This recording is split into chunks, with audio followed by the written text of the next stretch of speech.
Good afternoon, dear students. Dear student, as you all are familiar that we are going through with our chapter 2, which is basic concept of economics. In this chapter, we have already done too many concepts like related to utility, like related to money, like related to production, okay, and factor of production, and after that inflation, and then we did market value and money, type of market. Or dear student, our today's topic is income. Now what is income is all about, or what is the definition of income according to the economics term. So dear student, let us understand this particular concept with the help of an example. So before starting the example, I wish to introduce the definition of income. Dear student, income can be defined as a flow of goods and services or flow of money accruing to an individual or all the people in an economy over some specific time. It is simply known as income. So in economics, in modern economics, that whatever activities you will do, okay, whatever economics activity you do, you get something as a reward. This is measured in terms of money, and that money is known as income. So dear student, income is expressed in money terms, such as an individual earning an income of rupees 50,000 a month.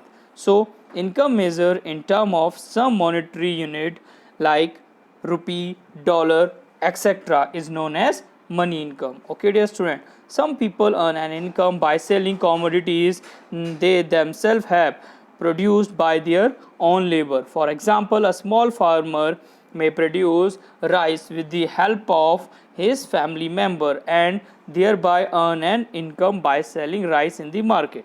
So we can say that in the modern economy we can measure income in terms of rupees, dollar and other currencies. Dear student, for all the factor income,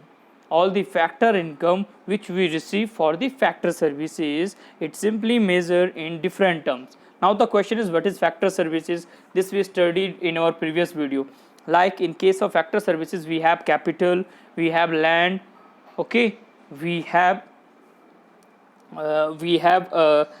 capital, entrepreneur, land, okay, these are our factor services. On these factor services we receive factor incomes like wages, interest, rent and profit. All these are the factor income which we receive for factor services. So dear student, factor income is the income that earned by an individual largely by selling his factor services to firm.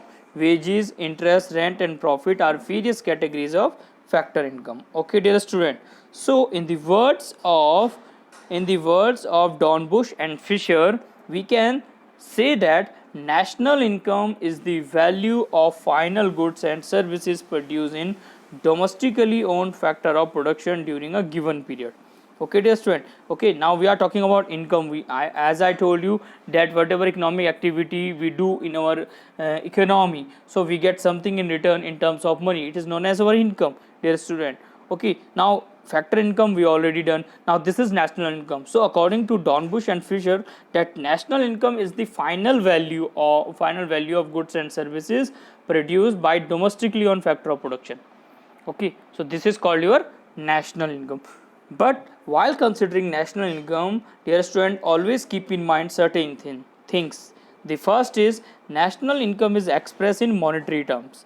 Thousands of diverse goods and services are produced in the economy. We cannot add together, unlike items such as apple and oranges, okay, and aeroplane services, barbers and doctors, since they are expressed in different units like kilogram, meter, etc. Thus, in order to aggregate all goods and services, it is essential to express them in money terms such as rupees, dollar.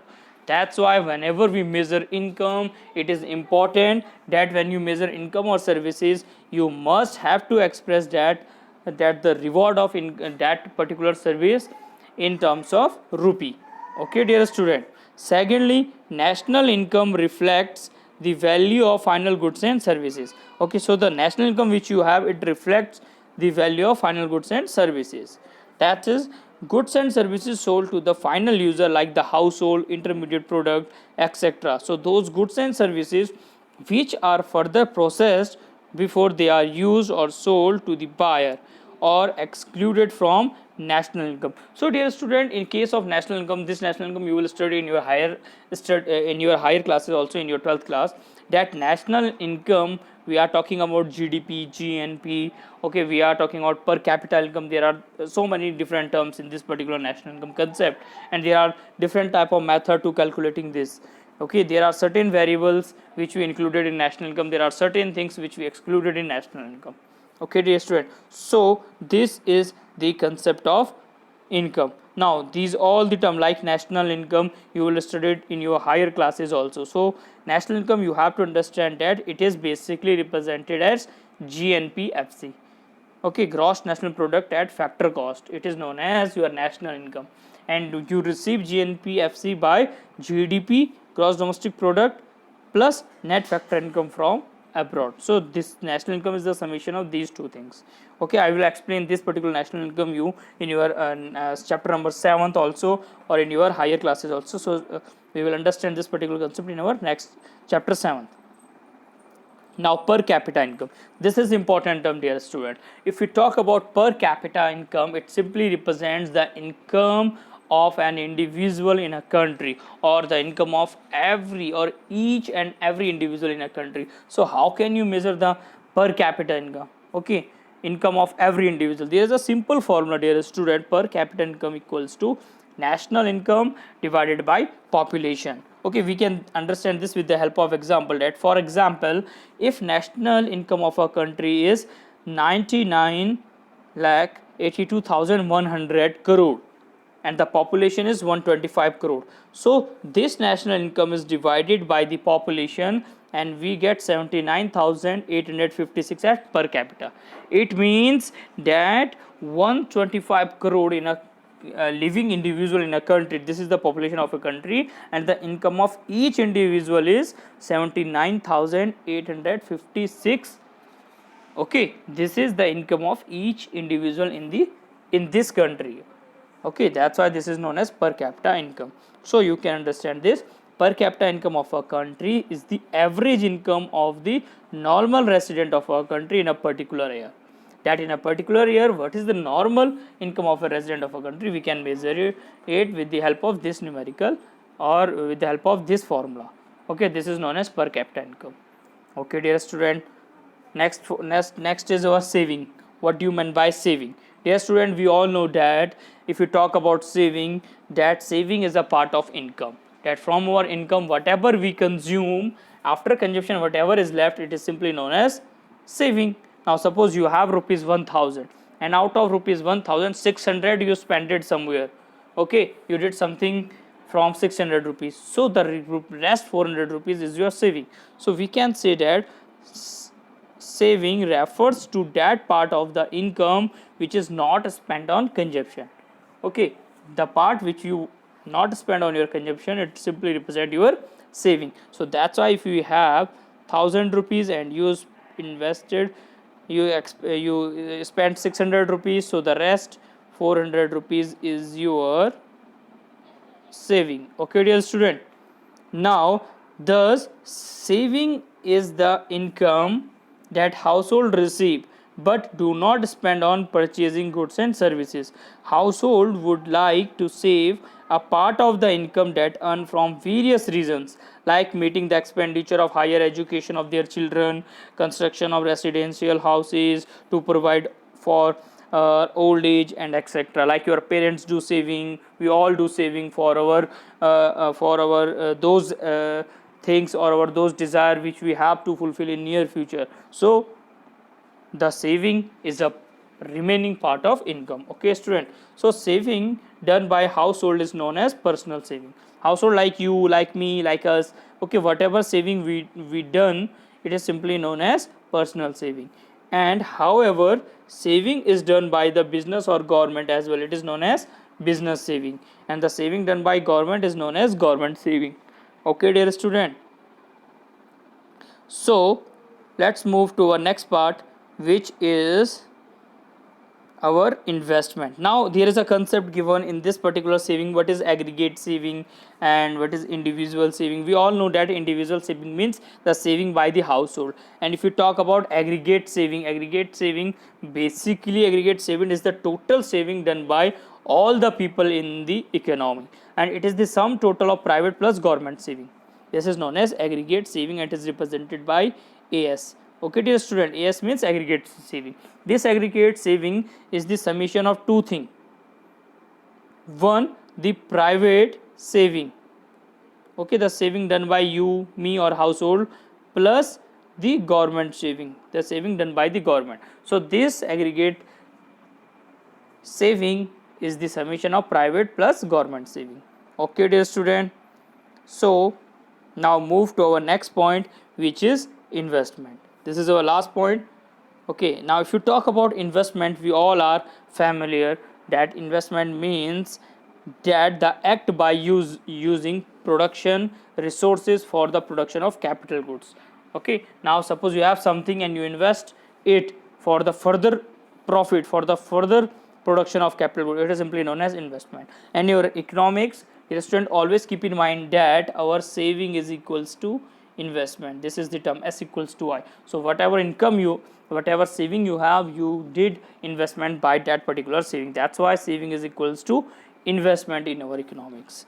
And by the definition we can understand that investment is defined as the act of using production resources for the production of capital goods that are used for producing other goods and services in the future. Okay, it is the act of adding to the existing stock of real capital assets such as machinery, tools, equipment, building, etc. Now suppose if you have 10 machineries, okay, and this year you did certain investment and you purchased 20 new machineries, so your stock is now 30 machineries. So 30 is the capital stock which you have by investing on 20 new machineries, sorry. So this is also known as investment. Okay, these goods are produced largely by firms and they can be brought by firms, by household or by the government.